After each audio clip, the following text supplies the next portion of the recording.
Good afternoon, everyone, and welcome to this TAD talk. My name is Flora Gaetani. I'm a faculty member of the Master in Transportation Automobile Design, and I'm the communication manager. First of all, I would like to greet all of you connecting so much, so many of you. I greet also our guest, Michael Robinson, to whom I will give the floor in a few minutes, waiting for everyone to be connected. I greet Fausto Brevi, Director of Master, to whom I will immediately give the floor and who will tell us a few words about the Master who organized the event. And finally, Alicia Pignatel, Coordinator of the Master, and she probably answer us some question about the Master after the talk. Before I leave the floor to the director, I would like just to give some useful information. The event will be recorded and made available to those who want. Also because the capacity of the virtual classroom is 250 people.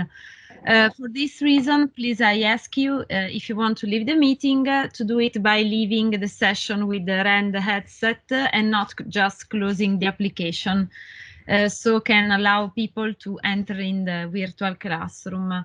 At the end of the speech, we will have a question and answer session, so feel free to write your questions on the chat so that I can ask after to our guest.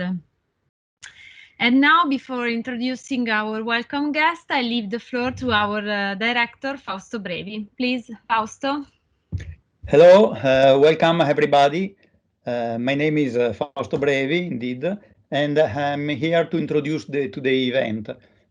It's me because I am at the same time the director of the Transportation and Automobile Design course.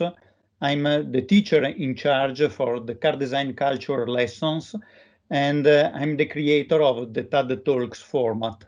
But first of all, let me say thank you to Professor Flora Gaetani because she is managing this event, but even more because she's much more than only this, working a lot in the backstage of these events.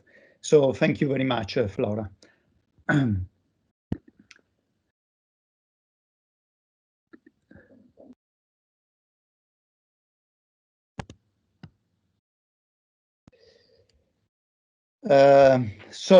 What are TADtalks? TADtalk is a format of lectures held mainly by car designers or sometimes by people involved in some ways in car or transportation design world. TADtalks are public events organized by the Transportation and Automobile Design course. So TAD is the acronym of Transportation and Automobile Design. A postgraduate specializing master course of Politecnico Milano. Politecnico di Milano in Italy is a well-known state university founded more than 150 years ago. It's a technical state university that trains engineers, architects, and industrial designers. In the QS World University Rankings by subject, last year Politecnico di Milano was the third in Europe for art and design subject. The TAD course is a Politecnico di Milano specializing master course run by POLI.design consortium. That's due simply to the general organization of design activities managed by Politecnico di Milano, globally known as POLI.design systems, based on three different pillars: the School of Design, the Design Department, and the POLI.design. The Transportation and Automobile Design course releases 60 CFU, equivalent to 60 ECTS, and a Politecnico di Milano degree.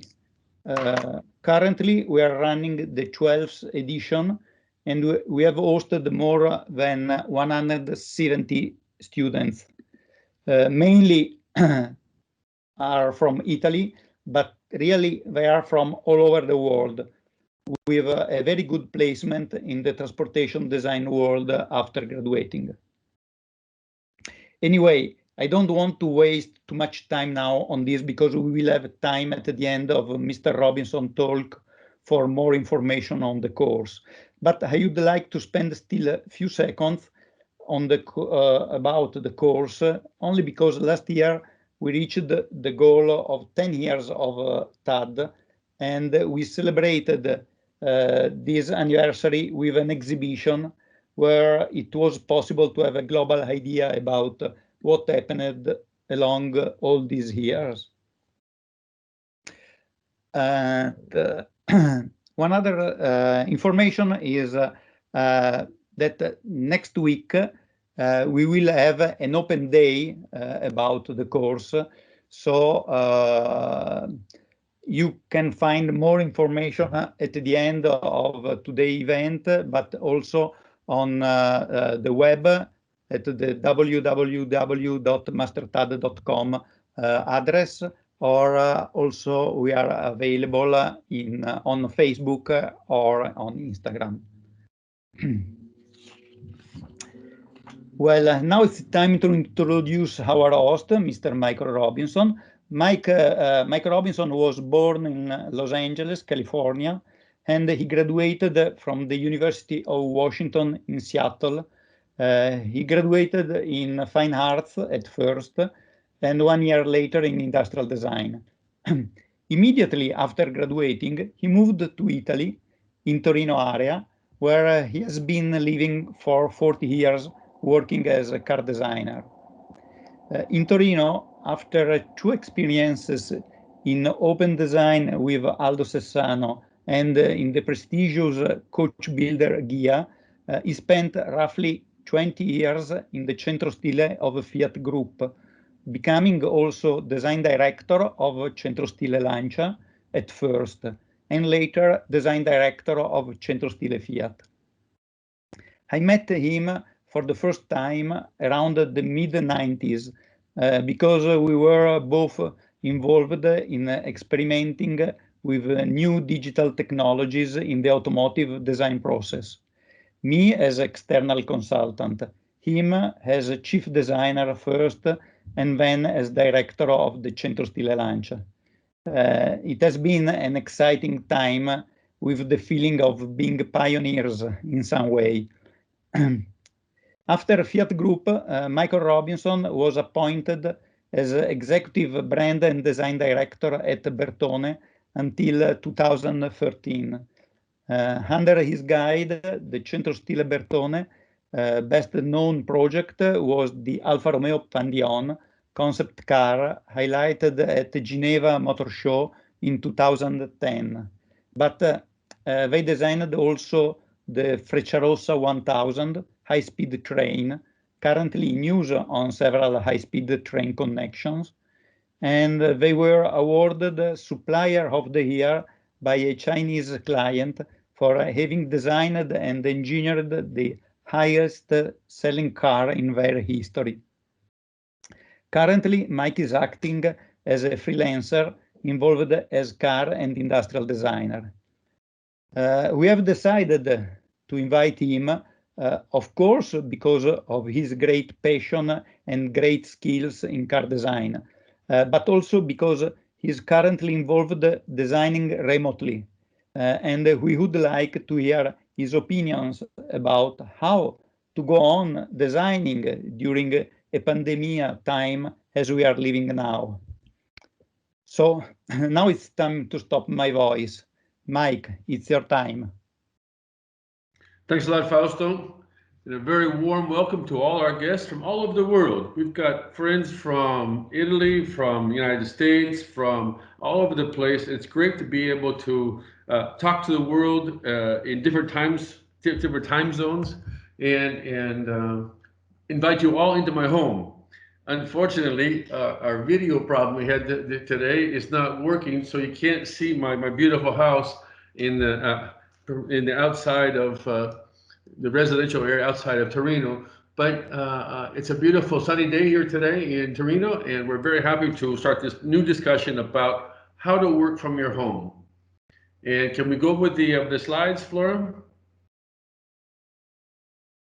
Well, while we're waiting for Flora to bring up this my slides, I think we can start talking about what it means working from home. And I think many of you are listening now have all had experience working from home, and it certainly changes your life. There's no doubt about it.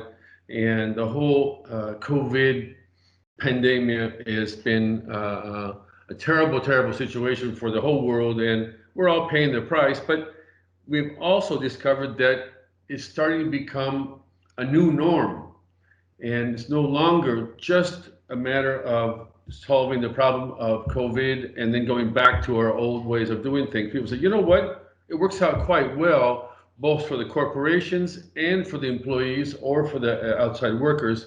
So why don't we just continue doing this? And that's one of the major things we've discovered along this way, along this path. This past year now has been dedicated to asking, well, when COVID goes away, will home working also go away? And the answer is no. Many people are discussing continuing this after the vaccinations arrive and everything is gone and everything is over. Well, then most likely things will happen. They'll continue to do these things. And one thing I'd like to do after I finish my slides, I've got a few slides I brought along to talk about some of my experience. But I'd also like to hear your experience and see if you have, I'll make sure you all have suggestions, comments, and opinions about what is a positive and negative of this whole situation. At the very end of the presentation, I'm going to show you a SWOT analysis. For those of you who are not familiar with SWOT analysis, SWOT stands for strengths and weaknesses, opportunities, and threats. In strengths and weaknesses, it means the pro and cons of today. What do you see in front of you on your table right now in front of you? Is it good? Is it bad? Is it good things happening? Is some things you don't like about it? That's the first thing. The next step, opportunities and threats, is what would we like to see and what could be a possible problem in the future. So Flora's prepared a couple of things for you all to receive at the end of this thing, so you can add your comments right on these things. And I wanted to have a real-time brainstorming session with 111 people online right now, which would be a lot of fun, but I'm not sure if technologies can handle these things. So we're just going to go ahead with the Q&A, and you guys can write your questions in, and I'd love to discuss the things with you after Flora gets the slides up.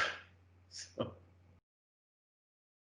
well, while we're waiting for Flora to pull up these things, another thing I'd like to mention is that an interesting aspect of working from home is that not only you save money on gasoline and time and all these wonderful things, but it's also an interesting challenge when you're working with people in other countries, with other languages, in other cultures, and above all, other time zones. And those of us that are working from Italy with the United States work from 3 o'clock in the afternoon, 3 o'clock in the morning. Those that work with us, those that are working with China, work from 3 o'clock in the morning to 3 o'clock in the afternoon. So you can appreciate how, if you want to work with both of them simultaneously, it's a 15-hour gap. You have to start thinking about how to deal with changing your sleep hours to work with people on the other side of the world from your own home. And when you do this in the office, well, you say, I have office hours from 8 to 6, and therefore I will only answer my conference calls during those hours. But when you're at home, you can answer the conference calls any time of the day or any time of the night.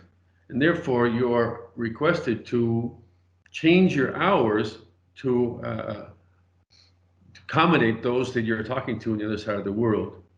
So the international aspects of working from home are also another interesting transformation of our world, because now you can work all night and all day and all night and all day. Whereas in the office, theoretically, you should not be doing these things. So It's not the best thing we can possibly manage for your work-life balance, which is an important thing for well-being and for your health and for your enjoyment and whatever not. But when you discover that you actually can do things, it's amazing how you can move forward this way. I'll give you an example. Since we haven't got the slides up, I'll give you an example.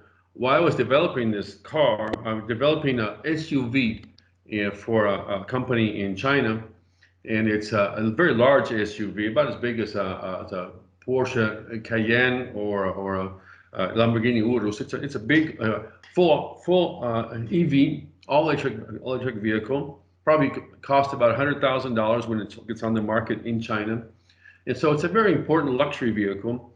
And to develop these things, I've been working on this since last August. When they started doing the clay models in China, I would wake up at 3 o'clock in the morning. And because China starts working at 9 o'clock in the morning, therefore, to follow the models, I wake up every morning at 3 o'clock. Then I just stay awake all night long and start working with China at 3 o'clock in the morning. And then start working with the guys. Somebody's got a cell phone, takes me around the car, said, look at this, look at this, look at this, look at this.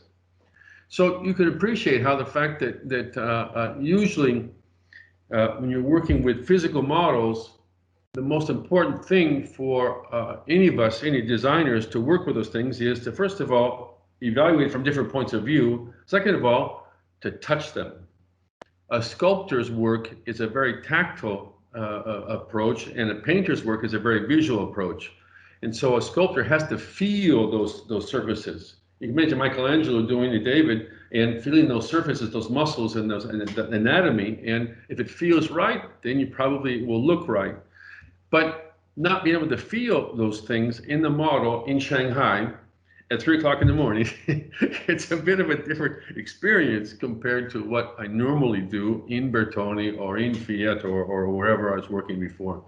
So these are other interesting difficulties that come around from working from home. That's it. That's right. This suggestion came from my brother, who's listening to us from Cannon Beach, Oregon. Therefore, it's 5:30 in the morning for my brother Dave. I just want to say hello to him.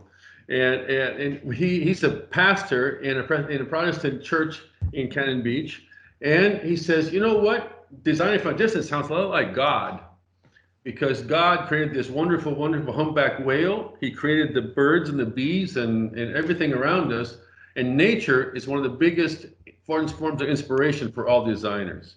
Luigi Colani, who was the inventor of biodesign, used to say he had 90% inspiration from above, from God, therefore from nature, and 10% interpretation. So you can appreciate the fact that designing from a distance started way, way before the design world started. So we have a lot of things to learn from nature, that's for sure. Okay, let's go to the next one. Next one is Hengqin. You see Hengqin? Yep. Okay. Hengqin is the name of the new company that was created by Evergreen, and Evergreen is launching 15 new electric vehicles simultaneously. You can't imagine that? You know how many cars, electric vehicles Volkswagen is launching? 3. Ford is launching 1. Fiat just launched 1. And Evergreen is launching 15 new electric vehicles simultaneously. The one I designed is the second one from the left, the dark red one, which is the SUV there. And you say, well, who is Evergreen? Who is this company? Let's go to the next one. It's Ocean Flower Island. Yep. Okay. Ocean Flower Island is a city that Evergreen designed. Evergreen is the largest real estate company in the world. And the owner of Evergreen is the 3rd richest man in all of China. You can appreciate this company does the most amazing things. There's over 200 buildings in this it's mini Manhattan, basically. And I've been here, I've visited this place, and it's just incredible. All the buildings are super futuristic, super amazingly like a sci-fi film when you go visit this place. But it's all been built like overnight. These guys are just incredible. So what happened is that the Chinese government asked the chairman of this company, Chairman Xu, would you please help us with the electric vehicles? He said, sure, no problem. So they'd never done automobiles in their whole life. They said they started working on automobiles just recently. And this is what they did. They created, let's go to the next one slide, the Evergreen Global Design Master Challenge. They created a big competition with the top designers around in the world, and they all had to be freelance designers, not the head of Mercedes or head of Toyota or the head of Ford, but had to be freelance designers who could work, apart from their own company, and brought them all together and we had a big challenge. This was last August.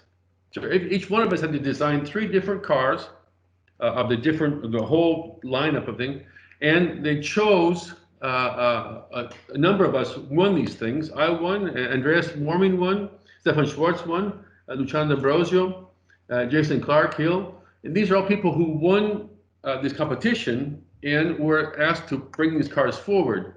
And so at that point, we started working on the cars. This is my car. Can you go to the next one, Henshi 3?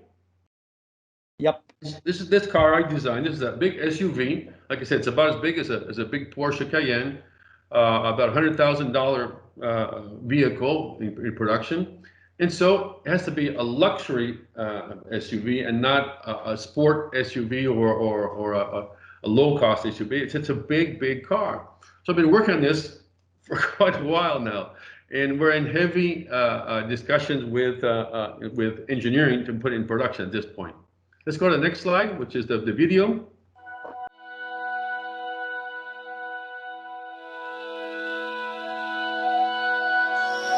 Hi, I'm Michael Robinson. The first thing you see is an electric vehicle because it doesn't have a traditional grille in the front. And instead we put a very delicate parametric texture across the front end, like an expensive silk lace. I also added these interesting air inlets in the front called air curtains.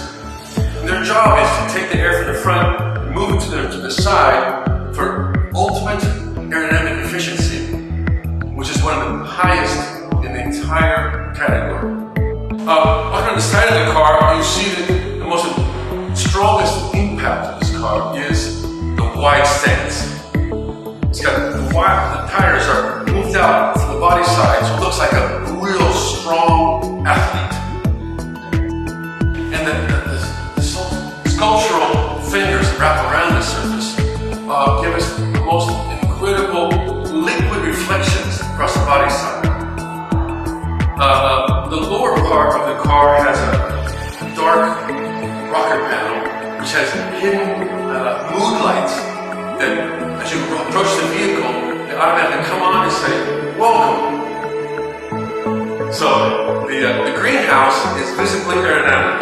It's a nice shape on the top, and it also has a very unique, what we call a floating roof. The floating roof is because the body color is only the top. It doesn't touch the rest of the body. So this means each client can have a mix between, it's like their favorite body color, but a different color for the roof, creating a cool and incredible series of combinations between roof color and body color for maximum personalization.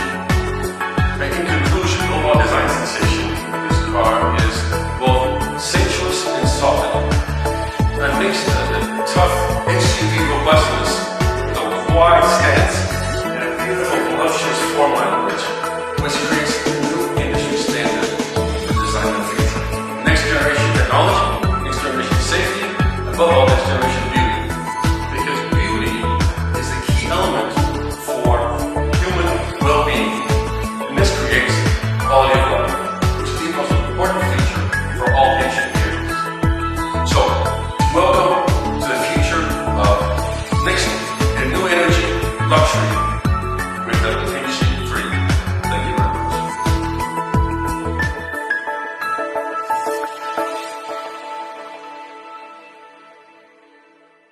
This is the most important one right here because I'm here in the middle of this whole thing.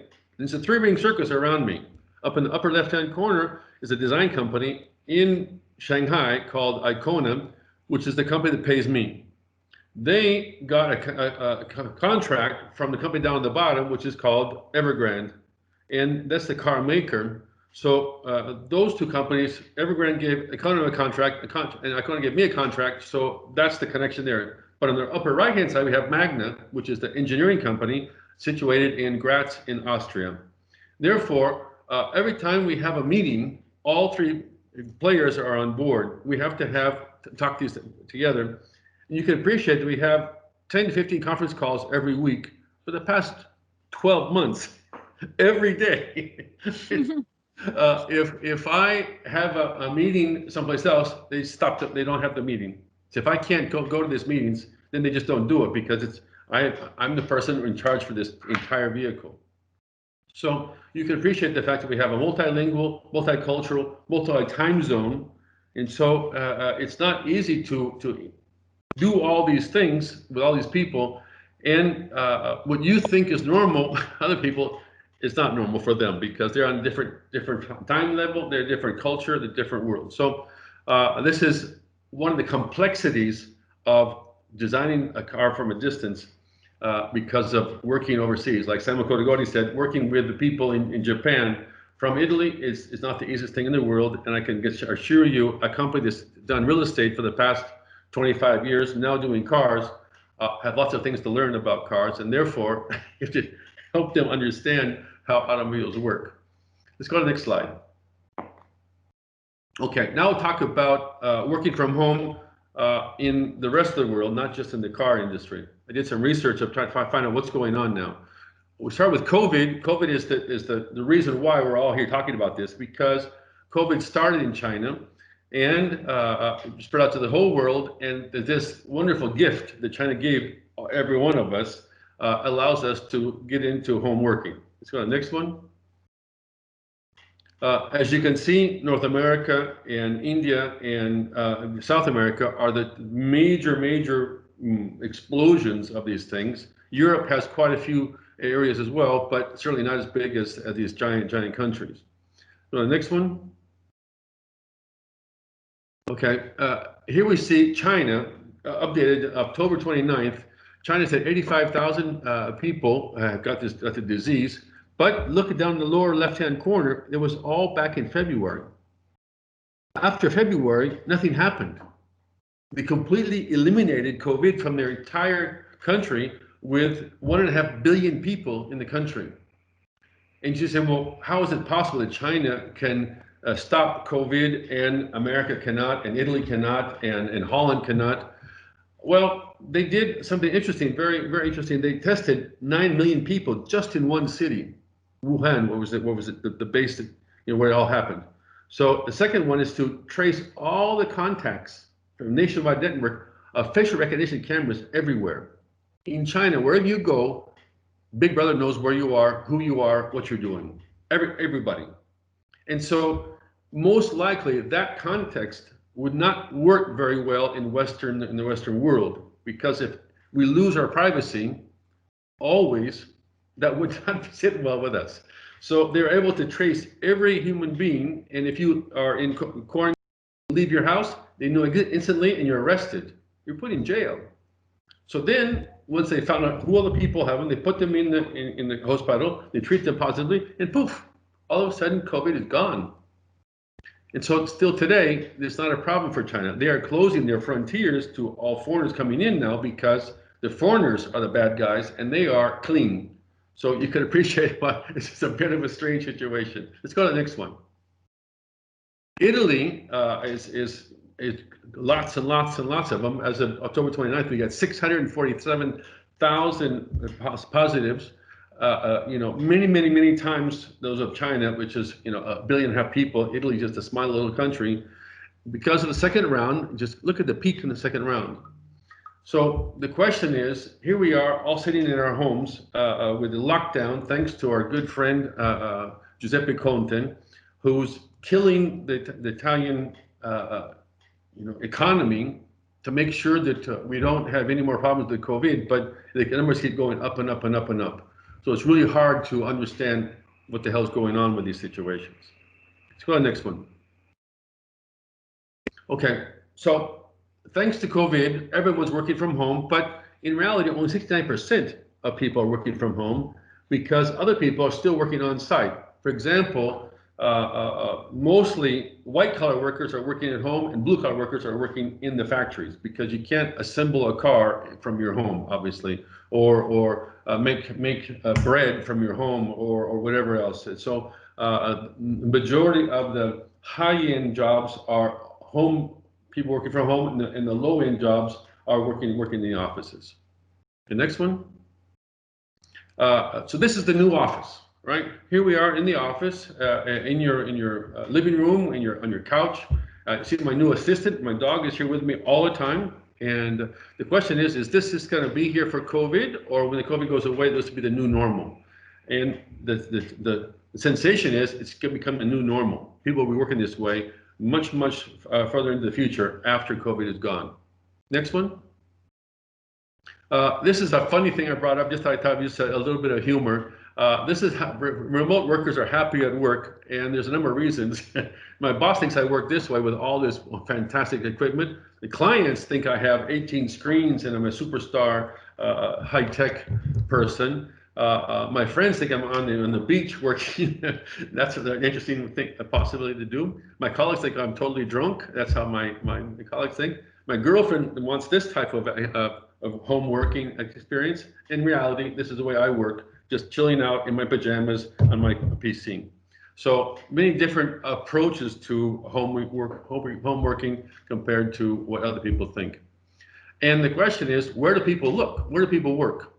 A home office, a lot of people have an office in their own home now. They have a room in their house, in their apartment, in their villa that has an office set up, and 67%. In the kitchen, people work 49%. In the couch, 49%, in the bedroom, 42%, and even in the closet. Can you imagine working on your project from a closet?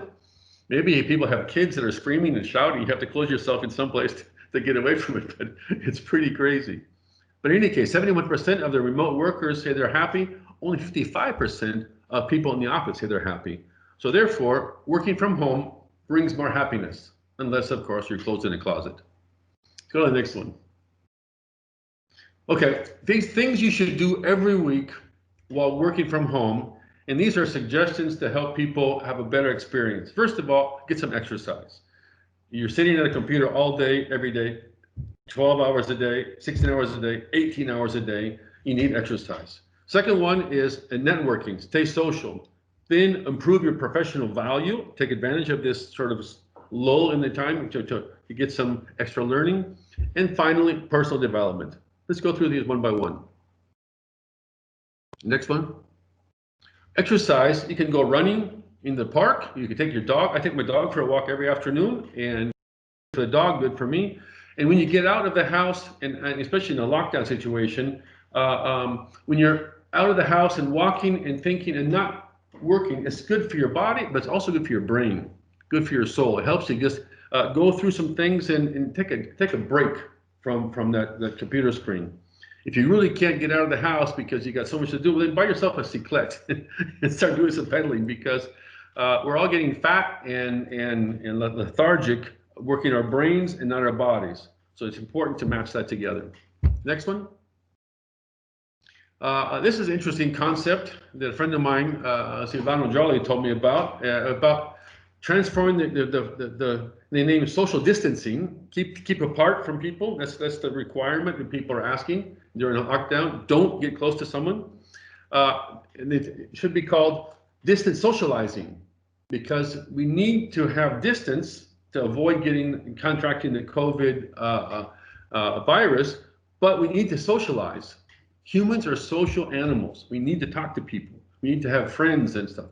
And we don't have coffee breaks. We don't have lunch breaks. We don't have our happy hour at Friday evenings. We don't have all these things. So we need to continue to have that contact to make sure we have good social contact. Now they're having virtual happy hours where people get a glass of whatever together, a spritz, and they had, hey, ching, here's to us, and trying to get people together in that situation. These can be groups of people, can be singles getting together or whatever, but the important thing is don't get loneliness is one of the biggest problems of all people in home working. So we need to open up and make sure we have better social contacts.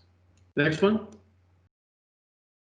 This is lifetime learning. We want to make sure that people continue to learn during their careers. Those of you who are students obviously are learning heavily in the school system, but when you get out of the school system, you need to continue that learning process, because curiosity is what makes designers designers. And Albert Einstein says that I don't have any special talent, I'm just curious. Well, he was quite curious, and the reason why curiosity is so important, because he said, well, how does that work? What are they doing here? How can we make this better? That kind of curiosity is really, really important to have people learn your entire life. And interesting thing we discovered about working with many people in giant organizations is that those people that say, I know, well, they just don't learn. So they're already closed the doors to their future, to expanding their horizons, and they're just locked down into what they know from the past. The last one here, this group, personal development.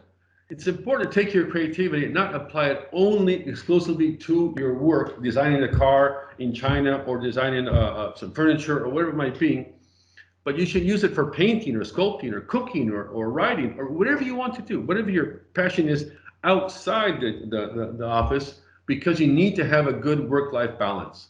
And this is using your creativity in your life and using your creativity in your work. But you make sure that you have opportunity to apply sides. Okay. Next one. Now I'm going to start into what it means to work from home in the design process. How design will change in the future according to these new situations working from a distance. Okay. I'll just go through the different processes. The first step on most projects is sketching. You can sketch from anywhere in the world, from a mountain, from a yacht, from the beach, from the backyard, from your bedroom, whatever. It doesn't have to be in the office to do a nice sketch. Typical napkin sketch is what people do in the restaurants. And then they said, look, this is where the whole cart was created, was on a napkin. Well, you can also do it, not only quick sketches, but also renderings can also be done from anywhere in the world. So this is not a problem for working from home. Next one. High quality renderings. If you want to get into serious computer graphics, all you have to do is know how to use the programs. You can make a computer generated image anywhere in the world. You don't have to be sitting in the office to do this. This is just a matter of having your laptop with you and a Cintiq or a sketch pad, and you can do these wherever you want. Next one. Same is true for interiors. The most important thing is to be able to have those software on your laptop. You can do these things anywhere you want. Beautiful, beautiful renderings that look like photographs, but in reality, we all know that these are done by computers. Okay, next one. Alias models, 3D models can be done anywhere in the world. Again, it's all done on a laptop. Therefore, you don't have to have a big desktop computer in your office to do one of these. It just has to have a bit of knowledge and a bit of time, because obviously it takes more time to do this. And many times I will discuss our alias models with my designers and the cast guys in Shanghai who are developing them for me. I discuss them with them on Skype almost daily. See how we're going with updates, with engineering updates and with styling updates and things. And so this can be shared with others, whether it's your boss or your colleagues or your people inside the company, all in different houses. You can discuss these online. Next one. Same thing is true for interiors. Interiors may be a little bit more detailed compared to exteriors. They have need a lot more input and a lot more engineering feedback coming back from all these things. But exactly the same thing. You can do this alias model of an interior on your laptop anywhere you want. Okay. Now we get to the tough part. Clay models, whether it's a quarter scale clay model or a full scale clay model. This is Mitja Borchet, who's designed the amazing Porsche Mission E, a concept car. And you can do a quarter scale clay model in your house. It's true. But do you have an oven for the clay? If you put the clay in your oven in the kitchen, your wife or your girlfriend's gonna get really pissed to do that kind of thing. You have all the tools, all the balancing things, and so not so easy to do this. And one of the biggest problems of working on physical models remotely is you can't touch the thing. And touching is so important for the quality control of these models. Next one. Clay model experience involves many different things. It's a very complex experience, from illumination above to make sure you have the right lighting for it, a scale model next to it, or the rendering wall, the boss sitting right there. Say, what are you guys doing? I don't like this detail right here. Fix it. The designers, the clay modelers, the clay tools, clay ovens, even the clay itself. These are all things that have to come with the experience of working together. And to do all this, say from my house in a rural area outside Torino, not the easiest thing in the world to do. So you have to have somebody doing the model. Obviously, the clay models have to be there online. And so to be able to give them indications is not the easiest part. Next one. One thing I like to do in all exterior models is check the plan view. You can check the plan view very well in a computer, but it's a very small image. Check it on the clay on the physical. This is a plaster of Paris model done in Bertone, and you could just climb up on it and look at it. It's a little bit too round in this area. You get it flat out a little bit. So these are things that are important to be able to check. And again, imagine doing this from a distance. It's not going to be the easiest thing in the world. Okay.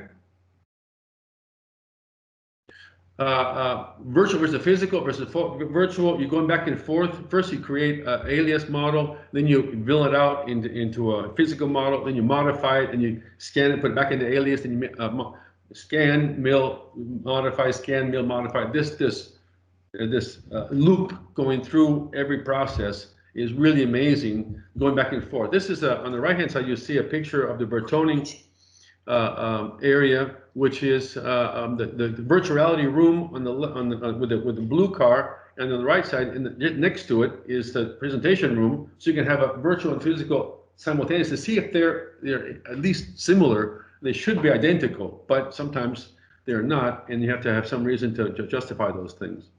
So these are important things to think about. Who's leading? Is it the virtual model that's leading, or is it the physical model that's leading? The next one. Again, quarter scale models can be done at home, but you really have to have a lot of tools. Today, rapid prototyping is becoming very popular, and much better technology. You can have a rapid prototyping tool in your own home. Problem is size. It's hard to get a quarter scale size. is a big problem. You can do piece by piece by piece and then put them together. But then how are you going to paint it? How are you going to fine tune it and do the details? So these are all things that are coming to be able to work remotely, but it's still not the easiest thing in the world to be able to have this opportunity. Next one. Interiors are even more difficult compared to exteriors, because exterior is a sculpture. You can see it a mile down the road, or you can see it right here in front of you for details. But interiors, you can only see if you're sitting in it. You don't want to look at an interior a mile down the road, because you won't see anything. So you want to sit inside it and see if the steering wheel is too far away or too close, or the door panel is an elbow room good in the door panel. How about knee room? I'm 2 meters tall, therefore knee room is a big problem for me. And so you try to match that space between the steering wheel and the center console to see if that knee room is good. And to do it from a distance, I can guarantee you it was really difficult. I had people sitting in that area with a cell phone pointed at it and said, look, you don't have enough room there, move it in a little bit. And so I tried to have people explain these things to me in a virtual sense while they were in Shanghai. I was sitting here at 3 o'clock in the morning in my house. Also, grab a grab handle, and does it feel good in your hand? And feel good is a real difficult thing to make in terms. It's really subjective or objective. And if you sit in it, grab it, it's too far forward, it's too far backward, it's too big, it's too small. A woman grabs it, a man grabs it, and tries to figure if they both feel comfortable with it. These are all things that are extremely important for interiors, and not being able to sit in there and do all these things, I can guarantee you was very frustrating. Okay. This is one of my proposals to alleviate the problem of touching from a distance. You all have seen pin sculptures. It's a toy you can buy in toy stores, right? Put your hand in it and the pins come out and it leaves the impression of your hand in it. It's really a cool situation because they're actually quite detailed with all these little pins in it. So what I designed back in 2002, I presented what I call a data blanket, presented to MIT Media Lab in Ireland. And they were really, really excited about it. Said, bring me a working prototype. You have all the millions you want to produce this thing. Well, I still haven't figured out how to produce this thing yet. But if imagine taking one of these pin sculptures, you put your face into it, and it digitized that information, and a woman on the other side of the world sees your face coming out of her pin sculpture thing, and she caresses the surface of your face, and you feel her hand on your cheeks. Now, would that be amazing? So that's feeling from a distance. You can also take these images of their faces and put them on a giant screen in downtown of any city. This is a photograph was taken from a large screen. The pins would come out, and so they'd be about like Mount Rushmore. You see these giant faces coming out of this wall sculpture. It'd be really a cool installation to have this going around. Well, that's the first step. The second step was, well, how about if we take it one step further, and the woman in California lies down on the bed and she covers herself with one of these pin sculpture blankets, we call a data blanket, and the man in Italy puts his data blanket on the bed, and poof, her body comes out of this shape. The shape of her body comes out of this blanket. So he starts to massage your shoulders, and she says, oh, that feels so good. And she feels the massage on her back going through the data blanket, thanks to the fact that it's translated digitally from one physical point to another physical point through over the air. So I'm thinking we can find a way to be able to feel those interior clay models with our hands from a distance. That's the goal. Probably a couple of years off, but I think it's possible to think about new directions, new technology that can connect us physically to physical projects from a distance. Okay. Next one, sketch wall. We can have a virtual sketch wall. We can have it, on the screen. We can have a full-size interior clay model on the screen. We can try to mix the two together. We always want to have a comparison between 2D and 3D. This is important. And I think this is feasible to do today, but it's all with sharing your screen with one or the other. So it's hard to put them both together. Next one. There are sketch wall programs like Bluescape. It is used in Ford design, and designers, as they send in their sketches, their renderings, they put them up on the wall themselves. And so this wall goes on and on and on and on. You can have it as big as you possibly want. And then when you have the review, the boss gets online and invites everybody to say, let's look at the first rendering, then the second one, the third one, the fourth one, and they go all the way through, and you go back through it and you get comments on these things. The comments remain right there on the sketch. This is good, this is bad, this is good, this is bad, and they select the ones they want to pick for the clay model, and then things go forward. So this is a reality already today. So not have to print drawings anymore, put them up on the wall like we do in Bertone, but we can do that all digitally. Okay. VR rooms are very easy to reproduce in a screen, because you just on Zoom or on WebEx or on Skype, you can see a screen, somebody's screen. You won't see it in full size. That's the biggest problem. But we can see a screen. We can have people talk about it on no problem. The biggest problem, I can't see their faces. And I did an experiment a number of years ago in Bertone where I gave all of the Chinese clients, there's a chairman, the president, and the vice president, all these big shots sit in the first row of our VR room in Bertone, give them all 3D goggles to put on, And so they were all looking at this picture that I was showing them in 3 dimensions. It was really cool. But then no one could see the faces. They looked at each other and said, well, I can't see you. What do you think about this? So they just took them off. They didn't feel comfortable exchanging glances between one another while discussing these big projects. So it wasn't comfortable for them to talk to one another without seeing somebody's face. So I think it's important to have this nonverbal language when we're discussing things with colleagues and with clients. So this is an interesting thing to think about for VR. We can see it, yes. So it's okay, it works. We're working from home, but it's not ideal. Next one. Ford is also using what they call Microsoft HoloLens for augmented reality. You can project engineering issues right onto the hood, right onto the instrument panel, right into the windshield, whatever you want. And so you can have information on a clay model, which is a wonderful thing. A similar type of glasses can be used from home. Some design managers at Ford will use big goggles, and they will evaluate the clay model from a distance. This is being updated all the time. But the most important thing is how can we, again, see each other? Because these 2 guys are looking at the model, they see everything perfectly, but they can't see each other. So it's a little bit strange how we can work out physical and virtual altogether. Okay. This is the really cool concept. This is the double robot. I tried to get the company to buy me one of these in Shanghai to follow this interior clay model. They didn't buy one for me. They only cost about $2,000, so not really expensive. It's like a Segway with a screen on it with my face on it. So I'd be walking around the clay model, and I could ask them, "Can you show me this? Open the door, please." And they go, "Okay, open it for me." So like it's just how it was, telepresence is what they're called. And you can ask people, and here's the person, the boss is going up and down the hallway, looking at his workers if they're working. So you can have a video camera that's recording everything, speakers and microphones, and so it's just like having a conference call, but you can travel around in the environment, which is a really cool thing. Next, conclusions. After this long discussion, I want to see if we can put together some things that you can take home. And so I just did the SWOT analysis. The next one.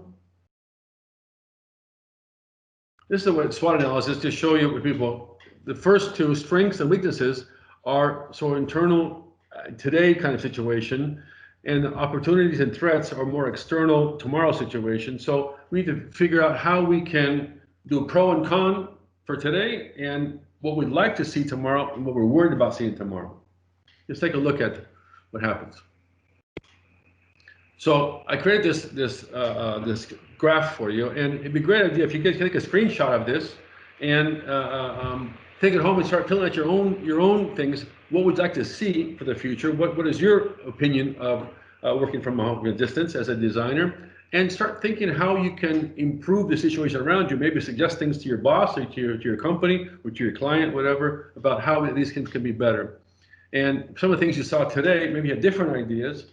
I know that Flora has prepared some virtual forms of you. You can see these online, and you can add your own ideas for this. So we'll go through them one by one, and then you'll go back and take a look at see what you guys have come up with.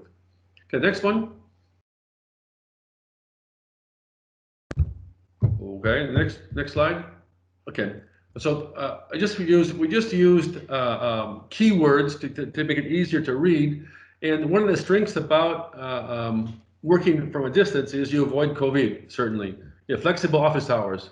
You avoid commuting. These are all work-life balance, fantastic things that are really positive aspects of working from home. You have to present comprehensible infographics because you have to explain to other people what your ideas are. You can't sit there on a table and draw a picture. You have to explain to them. So you have to prepare these things beforehand. Improves productivity. You have less stress because you're sitting in your pajamas, right? Brings the world to us wherever we are. More performance oriented and less hours oriented. eliminates monthly flights to China. I was just going back and forth to China once a month for about 9 years, and my record is 3 trips to China in 1 month. So I don't recommend this to anybody because I have permanent jet lag, and that's one of the problems of going around the world, because you always have you're asleep when people are awake, and you're awake when people are asleep, and it's just a big mess.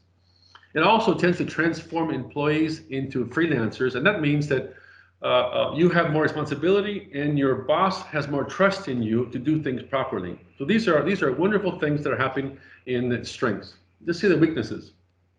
Yes, Michael, I would like to add, if you wanted to add something, I would ask to the audience to add some words if they think that can be added in this place with the answer garden. Do you want that I send the link? Yeah, you send the link, because Flora prepared a wonderful thing. You could have the same images at your own home, and you can write in new words for this stuff, and so we could go over them afterwards and say, look, this has got some great new insight from people around the world that probably have much different experiences than I've had, and they can add to this and can enrich the entire conclusion of this discussion. Yeah, it's like a word cloud. Yeah, it's a word cloud collector. So you can go inside, write down or the same word cloud, or the same word, or others one, and this is composing some word cloud in which every word that you put in is bigger if someone is writing down the same. So it's this is for strength. Then we can go on. I can write down all the 4 word cloud if you want to put some. Just put all the 4 word clouds in there so people can have them in their computers.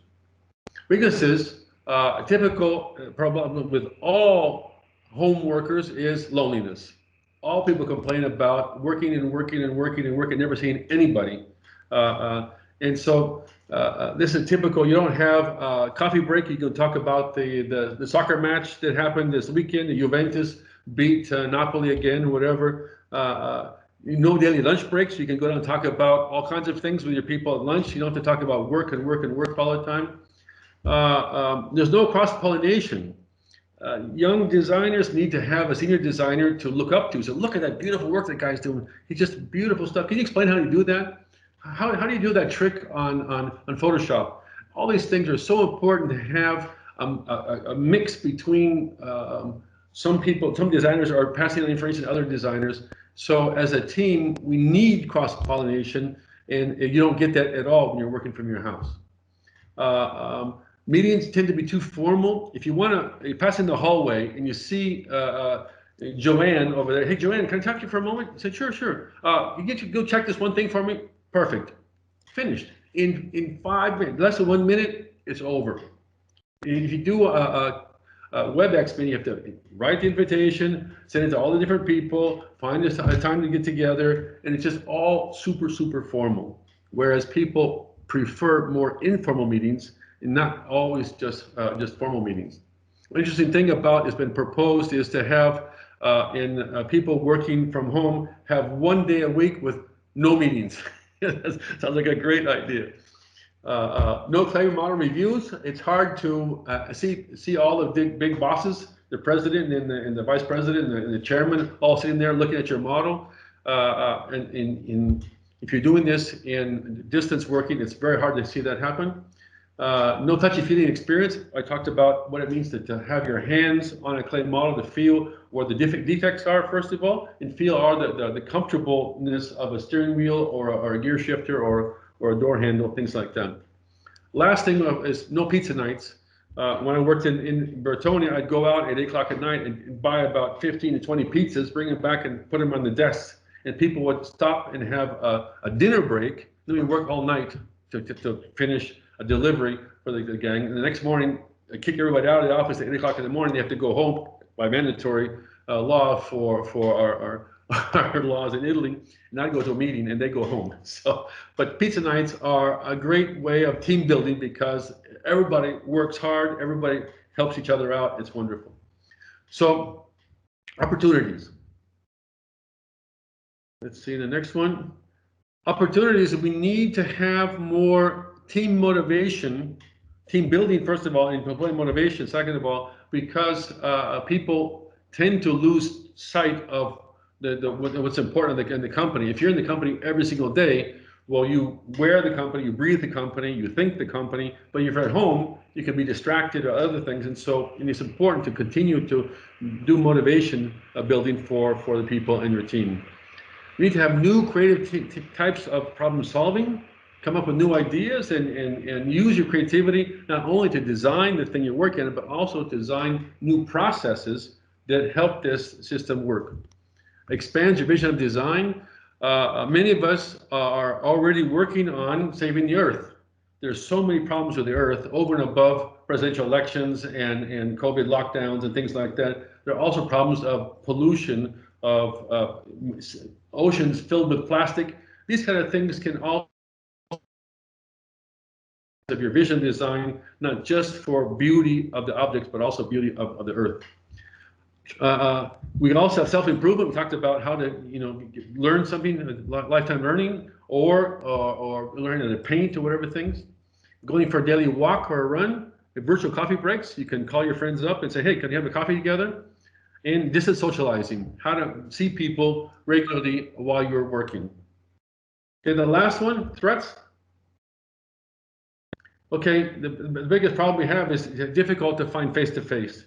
We even find that when we have a conference call on WebEx and we talk about things, most designers don't put their face on it, just because they prefer to be anonymous. Maybe you didn't put your makeup on, maybe you're still in your pajamas, maybe your house is a mess. So you don't want people to look around you and see all the thing behind you. This is a problem. Remote management is very difficult. My son's boss calls him every single day, what did you do today? Asked everyone in his whole team, what did you do today? Well, it's a little bit what I consider a lack of self-esteem. You have to ask your employees, what did you do? So people make up bizarre stories trying to please their boss, when in reality it was just a bunch of BS. So theoretically, a boss should have much more control of what's happening without having to ask you every 5 minutes, what did you do, what did you do, what did you do? We we have less interaction with people around us. We need to have more chance to discuss things. Negotiation takes more time. If you talk to engineering about a problem about your car, they say it takes a lot of time to explain these things and go over and over and over them. Some people allowed to work at home will work 24/7, around the clock, just working, they're workaholics. Other people just don't work at all. So they have two extremes of too much work or too little work. So you have to find the right balance to make sure people get enough private time in their life, but also get their work done. Al discorso della tecnologia. Hello? There is someone who switched on. Okay. Yeah. Okay. All right. Let's finish up real quick and we can get to a question and answer. What happens when you have a lockdown, there's a lot of depression happening around us. Every one of us is subject to depression. So don't ignore it. Don't think it won't happen to you, because it happens to everybody when you're in a situation like that. You can't go out of your house. You can't go downtown. You can't go for a trip. You can't go for a walk. The restaurants are closed. So that's a great source of depression. And when depression kicks in, creativity goes down, ambition goes down, and then you have a real problem trying to solve the problems that you have to do for your office. Creativity is limited. We have a lack of punching time cards. Therefore, we have to find new ways of making people accountable for what they're doing, for their actions. So these are all 4 areas I think that you all, I'm sure, have many, many ideas to add to these things. So just a matter of trying to think about how we can deal with working from a distance as designers and come up with good suggestions for your companies to make sure that they will do things better in the future. Okay? Next slide. That's it. Very happy to have come to the conclusion of this. We can open up the questions. We got about another half hour before the whole thing is over. We got a little bit late start. but very happy to answer any questions you might have. And if you could fill out those SWOT analysis things, we can take a look at those as well. So do we have some questions, Flora? Have people written in about these things? I can easily read some question. We have two for now. If you want to write down other question, please feel free to write down on the chat. Okay. Okay, Leonardo asked for this with this question: how much are you involved in designing the UI and the features of the infotainment system, its feature and its integration with the car? That's a fantastic question, Leonardo, and I can tell you right now, zero.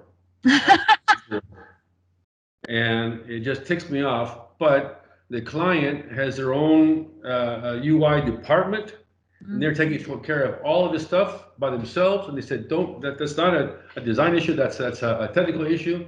And I said, it's not true. But client is always right, and therefore, whatever they decide, they will get. And I'm really upset the fact that they're not being able to design the HMI UI interaction things, because it's so important for the quality of life on board any vehicle, any automobile, any truck, any airplane or whatever. And so I don't think it's acceptable to have the client do things on their own and then ta-da, here's the UI graphics. Yeah. And I designed the car in Lancia. I came up with over 1,000 different screens. We designed the graphics for 1,000 different screens. So it's a big project. I appreciate the fact that whoever's doing this knows what a mountain they have to climb to be able to create these things and have them coherent, have them readable. And the biggest problem with UI is that majority of the people use 10% of your work. And if you're not easy to use, easy to get into these different menus, people stop after the first menu. They won't go into the deeper part of it because they say, well, I don't understand this computer stuff, so just stick with the ABCs, which is throwing away a lot of really good work. But it also reminds us that we need to find a way to make this stuff easily accessible and have what you guys are doing things. One interesting thing that they have added to this car that I'm doing right now is a VPA, a virtual personal assistant. And so you can ask the VPA, like Siri and Alexa and Cortana and all these things.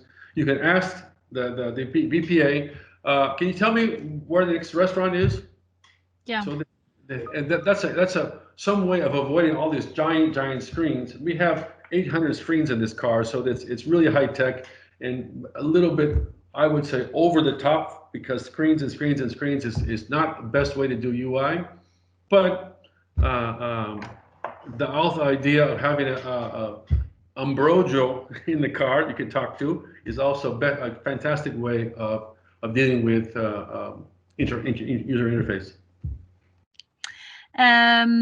Okay, next question. It was about its wait, because there are a lot of questions.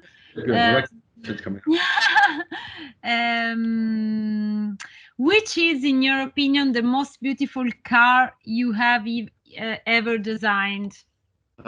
I will use a Nuccio Bertone answer to this typical question, and the most beautiful car I've ever designed in my whole life is always the next one. Yeah.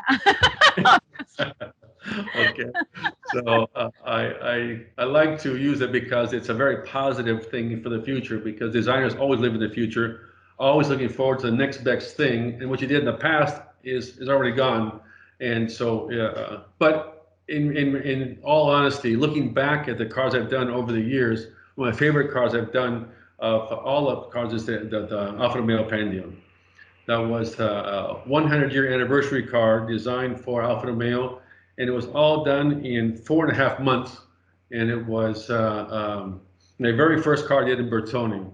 We just went wild with this car. Did lots of really cool research for advanced concepts that don't exist, and it didn't exist at all in automobiles at the time. And so to be able to use these vehicles, these concept vehicles, to do really, really deep research with a team of extremely creative people, that's really, really a fantastic opportunity. And I think that's why concept cars are wonderful things. Not all of them come out really cool. Some of them come out really wacko, but this particular one was really cool. And next question was by Richard. Hi Flora. Okay, yeah, vabbè.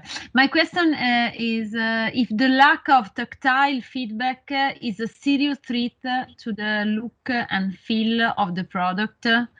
Can you continue with the design development without this tactile feedback? The question is yes and yes. The answer is yes and yes. Yes, it is a terrible threat to the quality of the product, and yes, it is a difficult situation to be able to deal with the issues for the development of any interior or any exterior. So I really, really have a big problem with that, and that's why I'm trying to find a way to solve this problem, because if we continue to work from a distance, I have to solve it, because I cannot deal with physical models without tactile input. They say the best way to learn to know your car is to wash it. The same thing is true. The best way to know your girlfriend or your wife is to wash it, or for a woman to know her husband or boyfriend is to wash him. And so learning from tactile information is extremely important, especially for designers. And eyes are super important, but for me, hands are 10 times more important. So for me, if I sit in my hands, I can't talk. So it's extremely critical. I agree with you 100%, Richard, that no tactile, no party. It's not going to be anywhere close to what you hope to be, to have that project be. And they asked me also, could you give an example of something you learn by touching that you otherwise wouldn't have noticed it?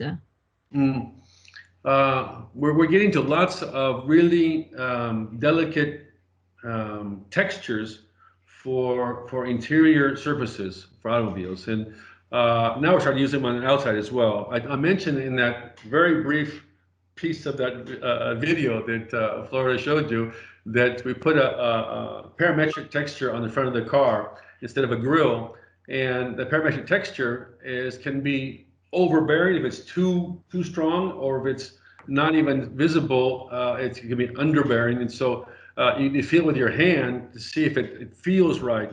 Same thing is true for door panels, for seats, and you need to find new ways of creating textures on these surfaces that are going to be nice to look at, but above all, nice to touch. You're driving your car, put your hand over here. Oh, look at that. I didn't even see that, but it feels really good.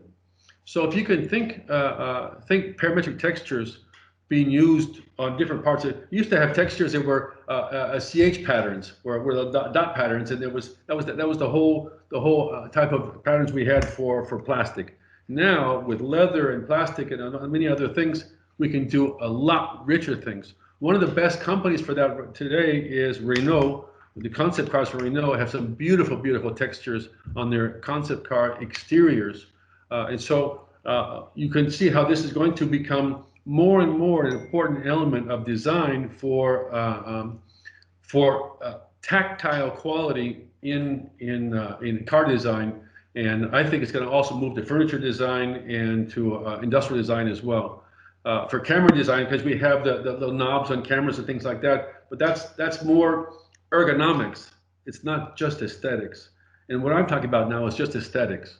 So if we could find a way to make our lives richer through tactile sensations, I think this is a really new school direction that we need to, all of us need to experiment with and come up with some great new solutions. And I'm convinced it's going to explode very, very soon, because everyone's trying new things and most of us don't know what the hell we're doing. So it's nice to see people trying great new directions on this. Thank you. So next one is a question from Federico. How do you keep yourself creative even if you can't go outside and feed your mind and thoughts? I think this is an amazing question because feeding your mind and thoughts is extremely important. And I talked about taking my dog for a walk every single day. And during that walk, I think and think and think and think. And all around me is nature. I live in a wonderful, wonderful area, which is full of trees and greenery and beautiful homes and stuff. And so it really cleanses your mind from all those technical engineering details that you've got in your mind to trying to figure out how to solve all these problems. And oftentimes designers become firefighters. All you're doing is putting out fires from the morning to evening. And that type of design activity can be really stressful and really frustrating. And to be able to stay passionate and stay creative during these difficult times, you have to get away. Just take a break and go for a walk, go for a run. And now we can't go to museums because museums are closed. We can't go to restaurants because more restaurants are closed. And so lockdown has a big threat. I mentioned it limits creativity. Lockdown is bad for it creates depression. It limits your creativity and limits your ambition.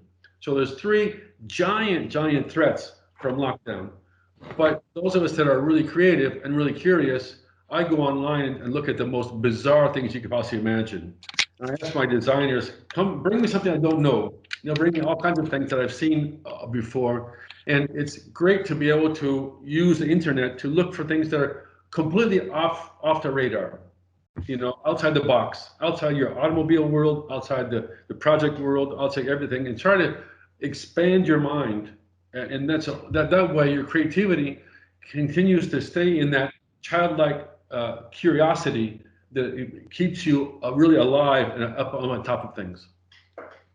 Yeah, because our mind always, also if you are looking at other stuff, our mind is always moving and thinking about really your work and your project and your designing concept. It's like a background process, no? Really? Serendipity is one of the most important aspects of creativity. You're going through a series of images on the internet, you're looking for a yacht form language, and you come up with this same boring yachts that look really stupid. You say, now I want to do something really wild. You come up with something really bizarre, and it's a jet. And the jet has nothing to do with yachts, but then you say, well, then you start going into jets. And that serendipity of jumping from one argument to another is really important for designers because it's not foreseen, it's not planned, it's not a linear process, it's a non-linear process that allows you to jump back and forth with really crazy things. And those of us that are really crazy designers come up with really bizarre situations. Yeah. And there is another question about how to keep any design as simple as possible.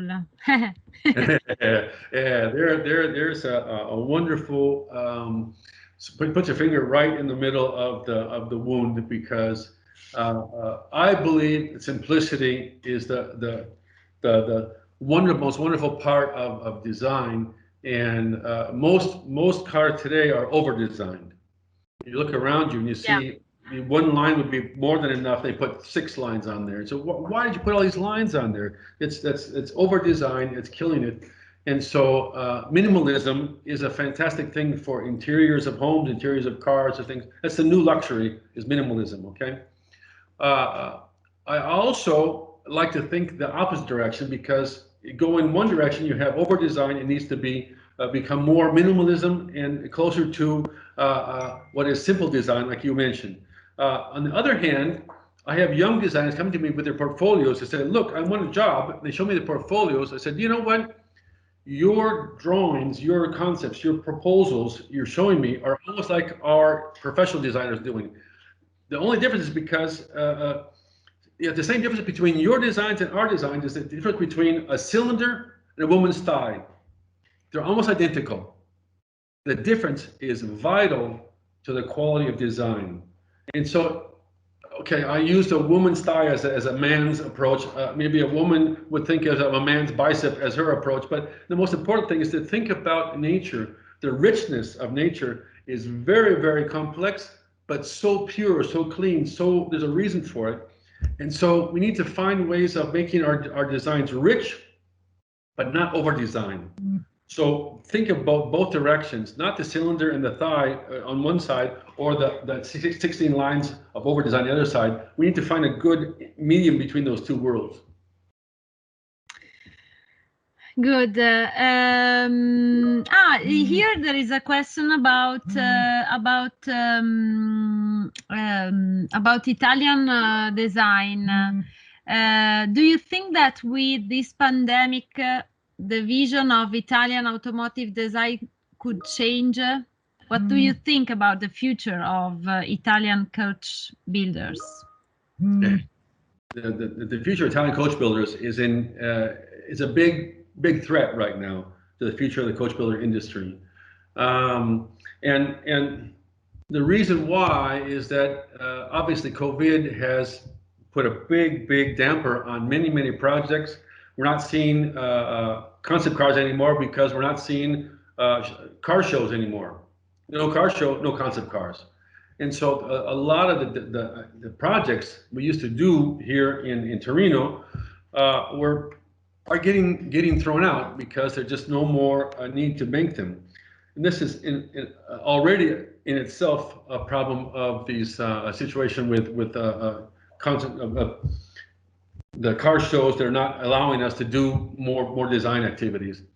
But also, I think that the overall period in Italian car design with Italian coach builders, individual coach builders, not OEMs, but people or design studios, have a difficult time because you find that most of your clients are in China and not in Europe. And so if you can find car clients in Europe, you're doing an amazing job, but most of the clients are not in Europe. They're in Asia, certainly in China, possibly in Japan, but most major design centers in OEMs are no longer giving out projects to individual designers, which is a big problem for private designers like myself, who are trying to continue to work on projects, but the only thing you do is work with Chinese. So it's not a very happy moment for the Italian car coach building world, not only for designers, but also for model builders and prototype producers. The whole system is starting to implode. So we need to be really careful. And one of the biggest problems is that designers don't help each other out. They're considered enemies, and the coach builders are the same way. They're considered enemies, and so they never come together to form groups to create more synergy. And so right now there's a big crisis going on right now in the Italian automobile design industry because Fiat is now the FCA group is now owned by Peugeot. So now that all the things are coming, the indications are coming from France, not from Torino, not even from Detroit. And so things are starting to fall apart. We need to be careful because it could be a big threat for the future of the car design industry in Italy. Yeah. I have a question also about wait a minute, because I need to just yeah. Can 3D printers be used for printing the clay model? Yeah, I think that's not so easy for now. Well, actually, I just talked to a friend of mine who's here in Torino, worked for me in ED design, Enrico Perini, and he built a full-size model of a truck with 3D printing, 100% 3D printing, all of them. And as you can well imagine, 3D printers are not as big as a truck. You can't produce the whole body side of a front of a truck in a 3D printer. So what he did is put a piece together. All the pieces were like a puzzle, and he put one piece, two pieces, and then they're all assembled together, and they had the whole body side. Then it was painted. It was glued together and finished, the surface, and then painted. So the entire vehicle was done in 3D printing, and it was a full-size model, exterior model of a truck. So you can appreciate the fact that it is possible to make 3D printing model of a vehicle. What you cannot do is modify it. So once it's built, you cannot, 3D printing is not gonna, you can't make a clay model in 3D printing because it's layer upon layer upon layer of clay, and then you have to modify it, right? It's much easier just to put the clay on and then mill it off. Yeah. So milling machines are much better, much more efficient way of building clay models than with 3D printing. So 3D printing can be used, but not for clay. Yeah, absolutely. A question from Leonardo that maybe is get lost in the chat. It is frustrating to, okay, it's a provocative, I think, question, because in reality I don't think so, but the question was, it is frustrating to have to change your design from the concept ideas to the final product, which has to appeal to rules, efficiency, safety, costs, and other stuff. Well, that's what happens to every single project since the day one, right? Yeah. Let me put it this way, Leonardo. God created man, right? Created Adam, and then he said, it's defective. So he took the rib out of Adam and he created the woman, which is perfect. So, so you can appreciate the fact that even back to in Adam and Eve, there was still a need to update the first prototype to make the final production car. Okay, so it's a joke, obviously, but the point being is that you'll never have a concept car that will be able to be exactly the same as it is on the stand as a show car for in production, because there's so many things that force cars into engineering limitations that you have to do it this way for safety, for cost, for stamping, for suppliers, for whatever. And I've been working over 1 year with the engineering firm, which is a Magna, on this car, fine-tuning, fine-tuning, fine-tuning, fine-tuning. So you can appreciate the fact that what will go into production, because we're almost finished, we should finish at Christmas time with this project, is not the same as what was last Christmas. And that whole evolution, you can argue, is it better or is it worse? Well, it's different. Yeah.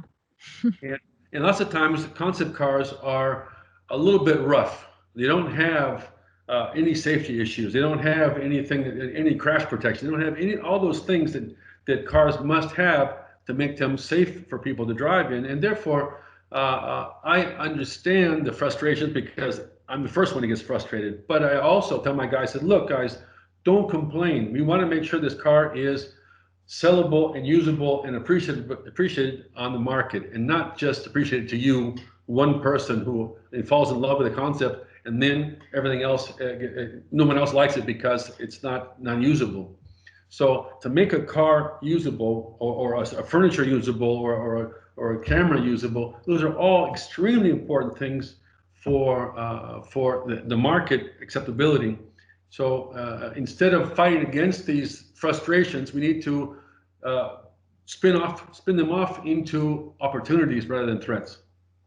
It's always like that. Absolutely. Also the limit of your project, you became to say that there are not limitations, but there are opportunities to do it better. No, it's like it's something like that. The most engagement you have trying to understand how to manage the design of a car, maybe it's the most beautiful things that you can do is to understand how to manage all the problems. Yeah, I like to say if there's no blood on the floor between engineering and design, it won't be a good car. If there's no fights, it'd be an old car, easy to make, and using old school ideas.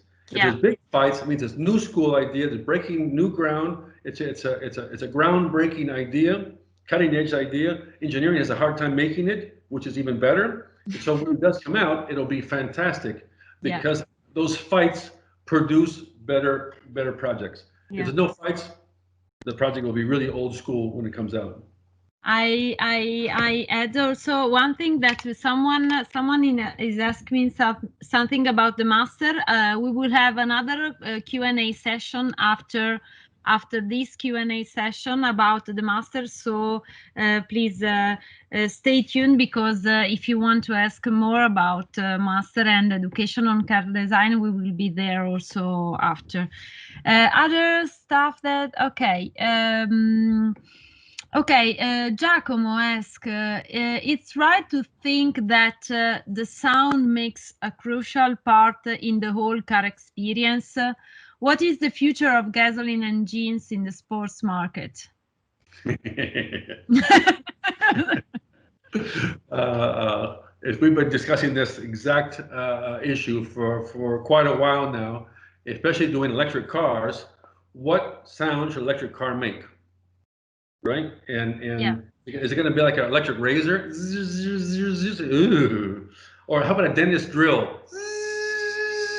Oh, that would just make your blood chill, right? So yeah. You know what we don't want an electric car sound. And so you're not gonna, if you want to make your electric car sound like a Harley Davidson, that'd be pretty stupid, right? It might sound cool for a minute, but it'd be totally inappropriate. So we need to find new directions for sound for first of all, for electric vehicles, and look at the difference in sound of Formula One cars. We used to have to wear headphones to Formula One car races because, or at least earplugs, because the sound was so powerful and so high and so painful that it was hard to do. Now it's just not a problem. And so Formula One cars are no longer, they're all gasoline engines, but they no longer have this amazing sound that used to be really, really powerful. One thing is a big thing going on right now is that the Maserati Levante SUV has a gasoline version and an SUV and a diesel version. Yeah. They both have the same sound. Oh. Now, how is that possible? Because the diesel version has fake sound pumped into the exhaust pipe, all fake. 100%, it's a recorded sound. So that's a Maserati. It's not some Chinese car or something. It's a Maserati that has, it sounds really, really cool, but it's not true. It's all fake. So the question I asked to you guys is fake sound acceptable? And if it is, which fake sounds would be really cool, which fake sounds would not be cool. And over and above that, if we can start thinking about electric vehicles, will have a different sound. They will all be digital vehicles. One nice thing about electric cars is that they, by default, they have to be digitalized. Yeah. And so their CAN systems are all made by digital things. So we can have over-the-air upgrades like they have with the Teslas, and you can change the sound of your car whenever you want. You can download from internet and put it in your car, and you try it for a week, and you don't like it, you try it, never want it, another one. So I can suggest, if you want to have a really cool sound, try a Porsche Taycan. I've driven this car. It's an amazing, beautiful car, first of all. Second of all, it's full electric, no hybrid, and the sound is just amazing. Apart from the performance, it's just fantastic. But the sound, you get in the car, and it feels like a real sports car. And so he asked about gasoline cars for sports cars. Well, obviously you have a 12-cylinder, a big, powerful Pagani Mercedes engine in there, and it makes a fantastic sound, but it's not, ecologically sustainable. It's not politically correct. It's not the future. So how can we make electric vehicles that are going to sound cool, perform cool, and be able to still be usable and not run out of juice in 5 seconds? So we have a big challenges in front of us that all designers need to face and find ways to come up with really, really cool solutions to these difficult problems.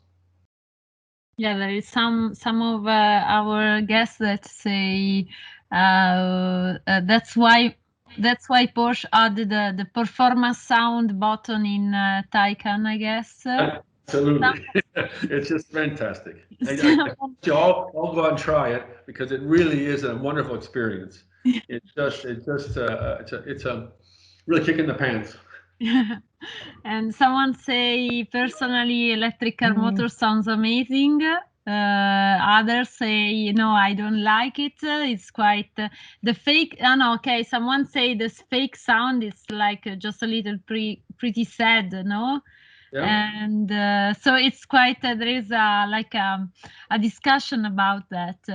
The Golf GTE and the Toyota GT86 do the same fake engine noise for cabin noise throughout reverse boxes in the intake manifold. Yeah, yeah, exactly. And it's very popular now. But Yeah. the question is it right? Yeah, yeah, absolutely, absolutely. And there is also one question about Federica. There is just a little bit yeah, it's do you have any advice for a future interior designer like me? She is at the first year of interior design at Polimi. Mm-hmm. And she'd like to have an advice how much to get inside the job board. She asked 3 times, I think, but every time I have other question inside and I jump. But, Sorry, Federica. Yeah, but which job award? Yeah. Well, if you're interior designer, yeah, interior designer can do yachts, can do jets, can do cars, it can do. What do you want to do, Federica? Yeah. Interior designer in which field? I think that you are in the first year, so yeah, still early. Yeah, and if you start thinking about interiors, that's fantastic because it's already different from those going to exterior design. But there's so rich thing about interiors. But there's a couple of things that's very important about interior design. And first of all, you have to have a really good feeling for a CMF, colors, materials, and finishes. Because that is the high quality of interiors is not only done in form, but above all in colors and in materials around you and how the technology of materials is going to interact with the people. And so you have a very cold interior, you have a very warm interior, you have a very spacious interior, a very claustrophobic interior. Those are all psychological descriptions of your interior, and you have to be able to command those emotions with your designs. One of the biggest problems with interior design today, I've seen many portfolios of interior designers, and I'm always disappointed, always, because they have technical drawings of the top view, the plan view, the elevations. I said, come on, man, you can't perceive an interior with a plan view. You have to have a three-dimensional computer-generated rendering that looks better than a photograph. That's what interior designers do. And that whether it's a yacht or homes or skyscrapers or cars, you have to do really high quality computer images with your thing, because we need you to develop in a three-dimensional environment, not do things on a line drawing, on a plan view, and then a line drawing elevation, and then say, okay, I'm finished. Well, who understands what the hell's going on here? You need to breathe that air, understand what it feels like to be in that environment. And you can't build a model of an interior, obviously, that's the biggest problem. We can build a model of a car interior or of a yacht interior or of a train interior, but not of a skyscraper interior. And so you have to find a way to live that space before it gets out and goes to the client. And so find a way to visualize your ideas much more powerful than these horrible line drawings I see that every interior designer shows me. I said, nope, no thanks, can't hire you. Because you need to live in it. So lived experience, and space is an experience. Your ears will tell you if this is a tiny space or it's a wide space. Claustrophobia, agoraphobia, those are really important issues that the human brain will tell you that your interior is terrible because it feels too tight. Okay. Yeah. Okay. Another young guy, Matteo, asked, how can you start working in such a competitive field as car design? Is another question. Is the question always we ask to our guests, obviously.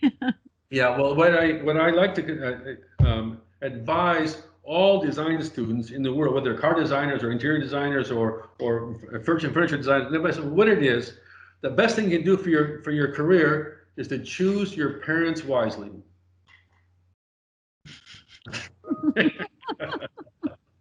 And the reason why I said it is so because easy to do. creativity comes from your DNA. Either you have creativity or you don't have creativity. Everyone is born creative, but most people lose it after the first 3 or 4 years of their life because they're told to draw inside the lines, don't color outside the lines, and so the people learn to control their creativity and eventually renounce on that creativity. So those people that really are fighting against it and keep their creativity, those people are really special. They have extra dose of whatever it is that inside their brain or their body, whatever, and they come out and they go against all odds and they have this amazing creativity. Those people get jobs no matter where they go.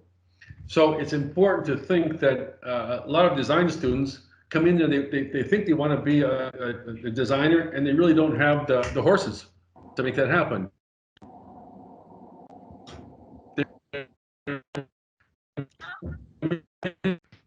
No, we lost you. Really? Can you hear me? Yeah, now, yeah. Okay. So it's important to think that there are many projects, many aspects of design that people can do without being a creative designer, but you can be a project manager, you can be a cast modeler, you can be lots of other things that can work alongside creative modelers. But our industry is so competitive. It's like going to play for Juventus or going to play for Real Madrid. I mean, these are amazing competitive worlds. And the only way to get in is to be really, really, really hot. And so no matter what happens along the way, hold on, hello? Yeah. Can you hear me?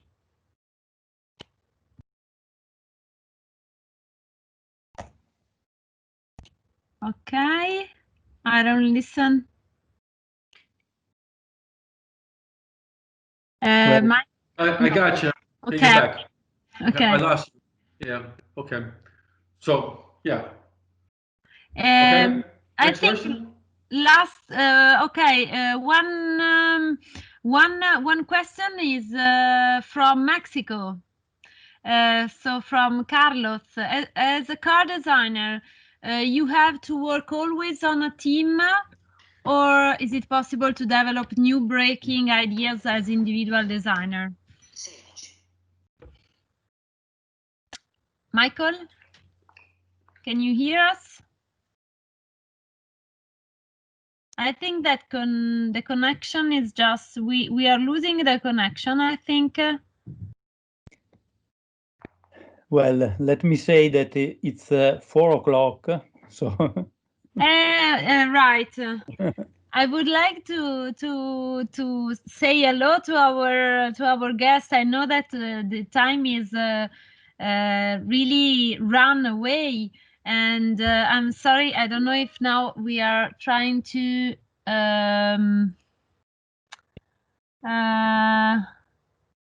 Okay. I was reading the question.